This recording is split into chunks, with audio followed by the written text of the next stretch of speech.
But first, an incident that's enough to make you sick and wonder at the cruelty human beings are capable of. A mob in Shopia in Kashmir tried to set a bear on fire and cheered as the helpless animal struggled to get away. The bear had climbed up a tree. When a cheering mob gathered around him, they tied a burning cloth on a pole and raised it until it was almost touching the bear, who couldn't climb up any further. Flames then engulfed the bear. We're showing you edited footage, but we'd still like to warn our viewers that these visuals are disturbing. Well, it's not quite clear whether the bear died or survived. It did jump down from the tree while still in flames and ran into a covered forested area, but no one really knows what happened to it after that.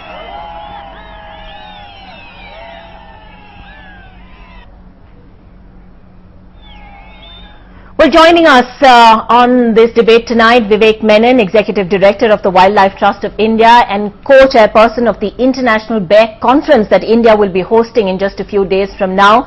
We're also joined by Belinda Wright, Executive Director of the Wildlife Protection Society of India.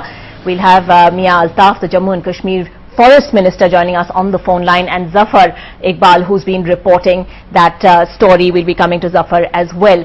But Vivek, if I can begin with you, when you see this kind of visual, just the kind of malicious triumph that there seems to be in this crowd is just so utterly frightening. And here's a bear that's probably not really near any kind of human habitation, because there seems to be a field or some sort of forested area.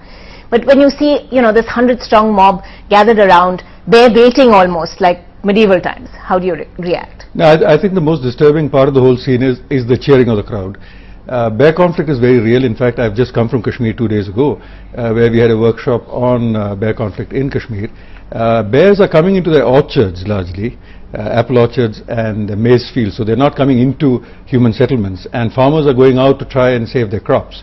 And bear maul victims are also fairly common there. I was told that 10% of Kashmir's main hospital beds of Srinagar are occupied by bear maul victims. So I think there's a general resentment, and people are trying to take law into their own hands. And I think that is something that the Wildlife Department will now need to work very hard on to try and prevent.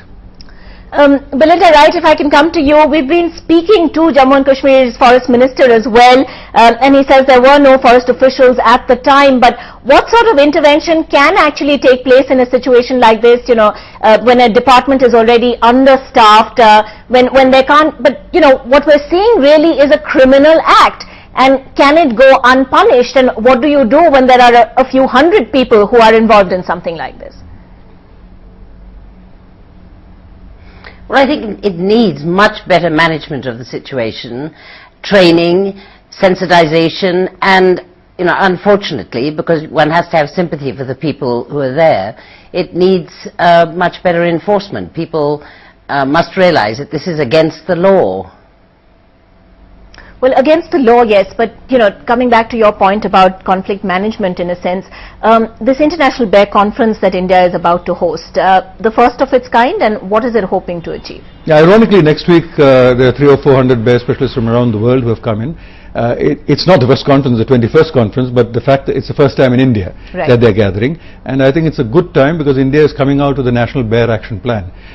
We have Jambuwan from God knows when, but it's time we make him contemporary and bring bear conservation to the fore. And what we have just seen today is, I think, exactly the reason why the country needs to focus. Now, there is a very clear primary response team plan which the Kashmir government is working on, and I think that needs to be put into place immediately. And if you talk to the minister, that's exactly what I would like to ask him, and which you should ask him, is when will those primary response teams be in place?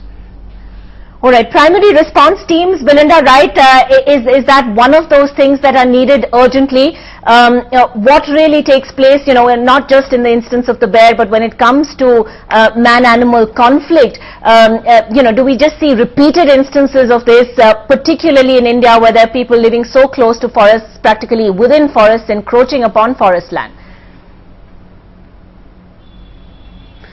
Well, conflict is becoming a huge issue everywhere, and not just with bears, with leopards, elephants, tigers, and we need to, have good response teams and react to this very, very swiftly. We've got, many more people than in the past and much less tolerance, sadly. Let's go across to Zafar Iqbal, who joins us now. Zafar, This footage, of course, was actually brought to your notice by a local reporter. I'd like to stress that NDTV was not at the site of this incident, and no doubt there would have been some sort of intervention had that been the case. But tell us what else you're hearing. We believe this happened, the incident took place almost a week ago, but are the Forest Department officials saying anything about, whether this animal was at all traced? Did it in fact manage to escape alive? Well, that's what they're saying, Ankita. They say that the bear was there. The crowds tried to put the bear on fire, but it managed to escape while it was still in flames. It's not clear whether the animal was saved or it died at the end of the day, because it managed to escape back into the jungles. But from the footage, you can see that people are putting the pole right onto the body of the animal, and it got into flames in no time. And the people there were cheering on as some of the people in the mob were trying to lynch this bear. What we got to know is that the bear had perhaps managed to get into the village where he could have probably attacked a couple of people, and that's when people came. What authorities are saying, we spoke to the minister concerned. He said that perhaps they were just trying to scare away the bear so that he goes from that place, but that's not clear. What is clear is that people had come with a big pole and they were trying to put the bear on fire. In fact, I'm joined by some people here. Nadeem Qadri, he's a wildlife activist working for environment. Quite a disturbing situation. This is very shocking in terms of when we see a black bear being chased away in such a way and being burned. This sends a very wrong message to all the quarters. We particularly as in wildlife activists strongly condemn this incident. It also shows the non-serious approach of the government towards the wildlife conservation, particularly in the state of Jammu and Kashmir. When we are fighting for wildlife issues and conservation issues, we always feel disappointed because lack of manpower and particularly the lack of policies towards wildlife conservation. What can be done when suddenly a bear emerges in a village? What can be done? I think yesterday there was a conference and they issued in protocols. I think the protocols are just limited to the conference rooms and not reaching to the public at large. People must be aware and educated about what steps they should take while handling out in such situations. And there must be a 24/7 control room available with the government, which unfortunately is not in place. That's what is concerning us all. Also, there is a student, Bilal. Do you think there is lack of awareness? Yes, I do believe in that. It's really shocking and inhumane incident that happened. But there is absolute lack of awareness from the government. Is not trying to aware people. They lack manpower. The wildlife department lacks manpower, and there is a need of at the need of hour. They need to recruit more men. They need to recruit men from those communities who are facing this problem, so that this man-animal conflict this can be at an extent to an extent can be As you can see, Ankita, people here are of the view that there is lack of awareness, and also Wildlife Department has been saying that they're short of manpower. But let me tell you, it's not the first incident. We're told in the last fortnight, 4 bears have been, attacked and killed by people in different villages of Kashmir. In this particular case, the bear was set ablaze, but in other cases, has been hit by rods, stoned and killed. So this is the situation out here, Ankita. Belinda, let me take some of those concerns that were voiced there to you. The fact that there are protocols in a sense, but perhaps not enough awareness about them. The fact that the forest departments are woefully understaffed. The fact that, we can have conferences really, but at the end of the day, does anything really change on the ground? Well, I think we can't use lack of manpower as an excuse anymore. The political leaders of the country have to realize that this is a major issue, and the vacancies must be filled. And we need 24-hour phones, even in places where there are 24-hour helplines available. The government helplines just don't work. How disheartening is it, Vivek, when you must be aware, like our reporter on the ground, that this is not a one-off incident in a sense. It comes back, it crops up with almost alarming regularity. And, it seems to be such an endemic problem then. And do conferences like the one that you're co-chairman of, which is expected to start in a few days from now, do you believe that that can, in a sense, make a difference? India home to, 50% of the world's bear species. So this is a critical area. Yeah, let me answer that in two parts. One is, in 26 years of my work, I don't think conflict has ever been as much of an issue as it is today. Not just with bears, with elephants, with tigers, with leopards.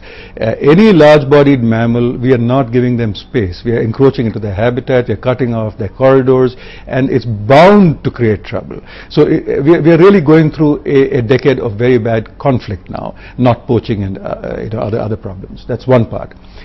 No conference, if it is just a conference, is going to remedy this. The whole point is that India gets something out of it, not just that the world comes here and presents their research and management.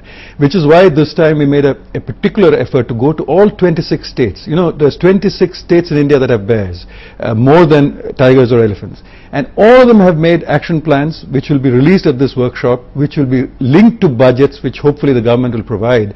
And my hope is that the plan gets acted upon immediately on the ground, like that young activist in Kashmir said. There is no point even having that plan if we cannot actually get it implemented. But I think the Union Ministry of Environment and Forest this time is very determined to actually fund these action plans and ensure that the state governments will then carry them And forward. State governments are clearly critical in this entire effort. Absolutely. Forest and wildlife is a concurrent subject, and unless the states who have the manpower and the political will to do this, the centre can only guide, can only fund.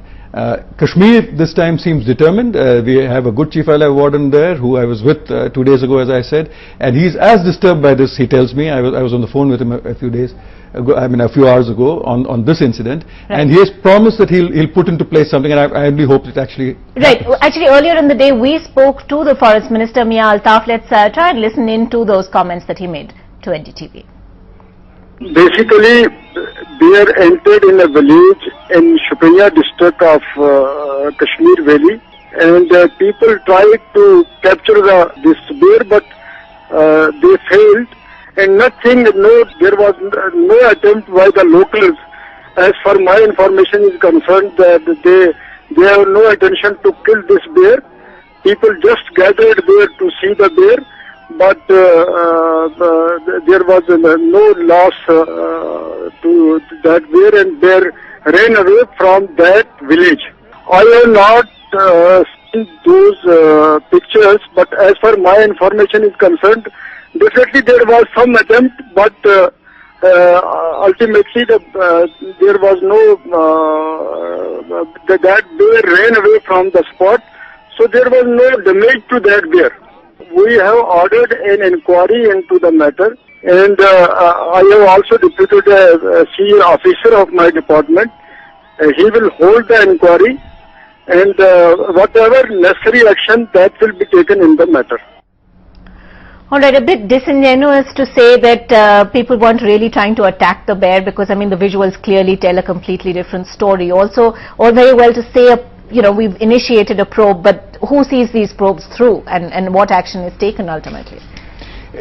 Frankly, between you and me, I'll find it very difficult to believe that 150 or 200 people, the forest minister or the department can actually initiate action against them. But if this will burn the collective conscience of Kashmir into ensuring that further incidents do not happen, and if they can, as I said, get the primary response team. Please remember, the primary response teams are based in the villages, so they do not need to wait even for that command control phone call. Right. And if those people really activate, I think we'll see an immediate solution. Well, we can certainly only hope that that will indeed be the case going forward from here. But Belinda Wright, Vivek Menon and Zafar Iqbal, thanks very much for joining us on this debate tonight.